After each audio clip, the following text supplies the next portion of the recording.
আমরা এর আগের ক্লাসে ওয়ার্ড সিলেবল শিখেছি।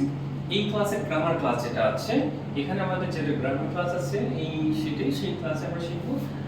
আমরা আসলে শিখব সেন্টেন্স। সেন্টেন্সের আমরা একগুচ্ছ ওয়ার্ড যদি পাশাপাশি বসে সম্পূর্ণ মনের ভাব প্রকাশ করে তাকে আমরা কি বলছি? সেন্টেন্স বলছি। So she drinks tea is a student.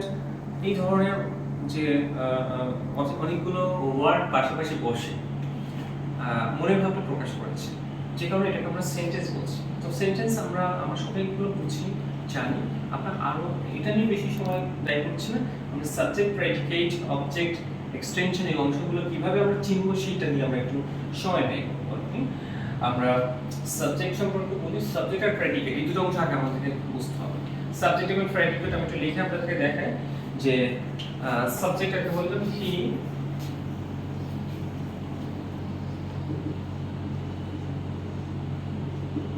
এই ড্রিঙ্কস টি, এই অংশে দেখেন দুটো অংশ আছে এখানে, সাবজেক্ট আর প্রেডিকেট। তো আমরা এটাকে যদি সাবজেক্টের অংশটা কি ভার্ব আমরা যদি চিনি যে কোনো কিছু করাকে ভার্ব বলা হয়, ভার্বের অংশ ভার্ব যদি কে দিয়ে প্রশ্ন করা যায় তাহলে সাবজেক্ট হবে। কে ড্রিঙ্কস করে, সে ড্রিঙ্কস করে, এটা হলো সাবজেক্ট। আর সাবজেক্টের পরে বাকি অংশটা যেটা আছে এটা পুরোটা হলো প্রেডিকেট। প্রেডিকেটের মধ্যে আমাদের কি কি অংশ আছে? ভার্ব আছে, অবজেক্ট আছে, এক্সটেনশন আছে। এখন ভার্বটা তো আমরা চিনলাম। অবজেক্ট কি? যদি ভার্বকে কি বা কাকে দিয়ে প্রশ্ন করা হয় তাহলে আমরা কি পাবো? অবজেক্ট পাবো। সে চা পান করে, সে কি পান করে? চা পান করে। আচ্ছা, আমরা কি বা কাকে দিয়ে প্রশ্ন করলে, আমি যদি বলতাম যে এখানে যে he gave me a pen, সে আমাকে একটা কলম দিল। Sorry, he gave me a pen, সে আমাকে একটা কলম দিল। সে কাকে দিল? আমাকে দিল। কি দিল? কলম দিল। কি বা কাকে দিয়ে প্রশ্ন করলে কি পাওয়া যাবে? অবজেক্ট পাওয়া যাবে। কি বা কাকে দিয়ে প্রশ্ন করলে কি পাওয়া যাবে? অবজেক্ট। কাকে প্রশ্ন করতে হবে? ভার্বকে প্রশ্ন করতে হবে। কে দিয়ে প্রশ্ন করলে কি পাওয়া যাবে? সাবজেক্ট পাওয়া যাবে। এইবার আসি, এই যে অংশটা আছে আমাদের, সাবজেক্ট কয় ধরনের পেলাম? দুই ধরনের সাবজেক্ট, একটা ব্যক্তিবাচক সাবজেক্ট, একটা হলো বস্তুবাচক সাবজেক্ট। কি দিয়ে প্রশ্ন করলে বস্তুবাচক সাবজেক্টে পাওয়া যাবে, কাকে দিয়ে প্রশ্ন করে উত্তর পেলে আমরা ব্যক্তিবাচক সাবজেক্ট পাবো। এটা আমরা বুঝতে পেরেছি। এখন আসি, আমি যেটা বলছিলাম যে এক্সটেনশনের অংশটা নিয়ে আমরা একটু কথা বলি। কখন, কোথায়, কিভাবে দিয়ে যদি প্রশ্ন উত্তর পাওয়া যায় তখন তাকে আমরা এক্সটেনশন বলছি।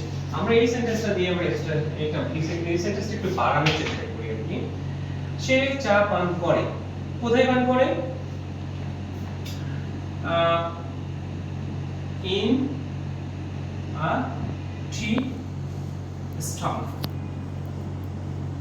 একটা টি স্টল, একটা চায়ের দোকানে সে চা পান করে। তাহলে সে চা পান করে কোথায়? একটা চায়ের দোকানে। কোথায় দিয়ে প্রশ্ন করে আমরা উত্তর পেয়েছি, এই অংশটা এক্সটেনশন। কখন পান করে? যদি আমরা কখন দিয়ে প্রশ্ন করে উত্তর পাই সেটাকেও আমরা এক্সটেনশন বলি। যদি বলি ইন দ্য মর্নিং,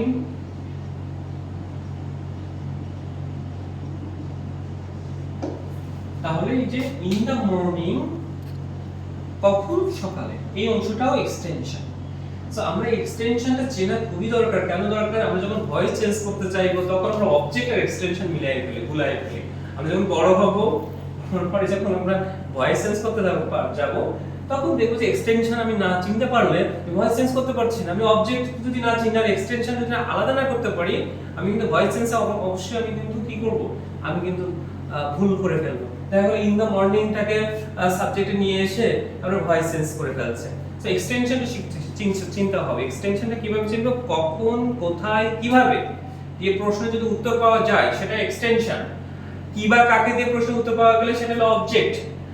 ভার্ব কোনটা? যে কোনো কিছু করা, কোনো কিছু করাকে ভার্ব বলছি।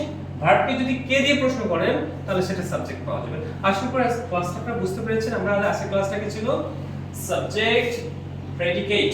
প্রেডিকেটের মধ্যে কি কি আছে? ভার্ব আছে, অবজেক্ট আছে এবং আমাদের এক্সটেনশন আছে। এক্সটেনশনের মধ্যে কি কি আছে? কখন, কোথায়, কিভাবে দিয়ে প্রশ্ন করলে যে উত্তরগুলো পাওয়া যাবে সেগুলো এক্সটেনশন। আর অবজেক্ট কোনটা? অবজেক্ট হলে কি বা কাকে দিয়ে প্রশ্ন করলে উত্তর পাবে। কাকে প্রশ্ন করতে হবে? প্রশ্ন করতে হবে কিন্তু ভার্বকে, ভার্ব চিনতে হবে আর কি। এখন ভার্ব সম্পর্কে আমি বলেছি যা আমরা যা কিছু করি সবগুলো ভাব।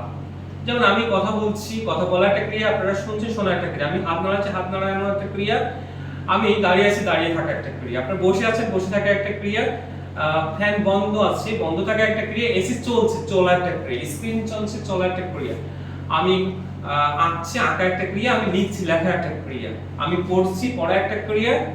এইভাবে ক্রিয়াগুলো আমরা চিনতে পারবো আমরা। অর্থাৎ বাংলা বাক্যে সবচেয়ে সহজ উপায় বাংলা বাক্যে ক্রিয়া হচ্ছে না শেষের ওয়ার্ডটা ক্রিয়াপদ। আমি খাই সে যায়, আমি আঁকি সে করে, আমি ভাত খাচ্ছি খাওয়ার ক্রিয়া।